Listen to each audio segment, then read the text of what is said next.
have two questions about sleeves and shoulders. One reader wants to know about the seam between the shoulder and the sleeve and where it falls. And the other wants to know about easing all of that sleeve into the arms.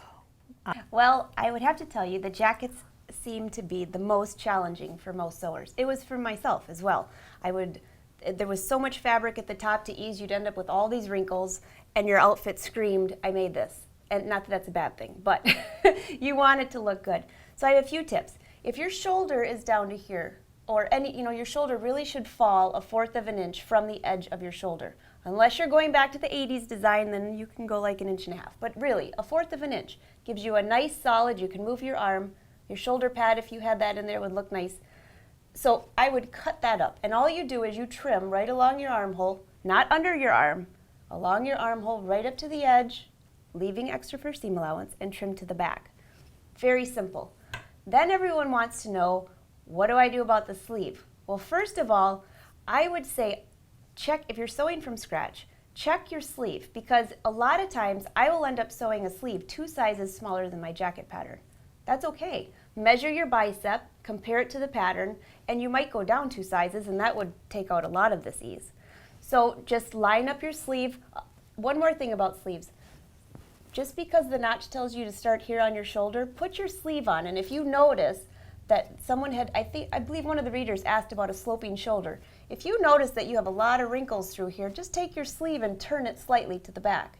It doesn't, just because the notch is here doesn't mean your notch is there.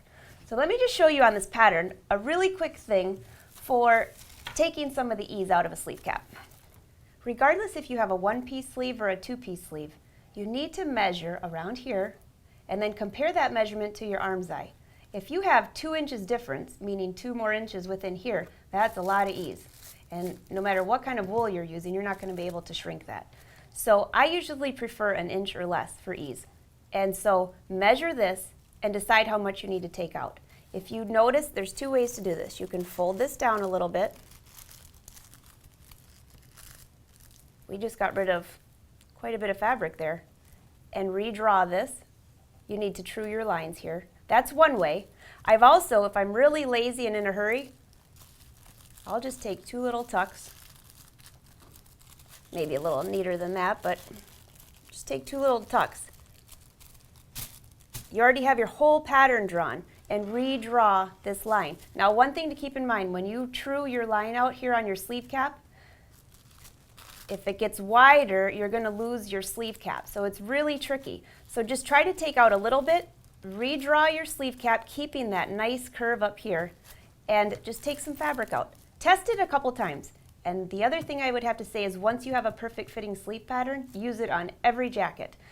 These seams here will always line up with your underarm. And again, like I mentioned, your shoulder notch, your shoulder might actually fall here or here. Just remember, the pattern is a base to start with. Just because it says one thing doesn't mean you have to do that. Break all the rules. Your sleeve might fall further here than somebody else's. Your sleeve might be 3 sizes different than your jacket body. Test it out and try it. Don't be afraid to experiment.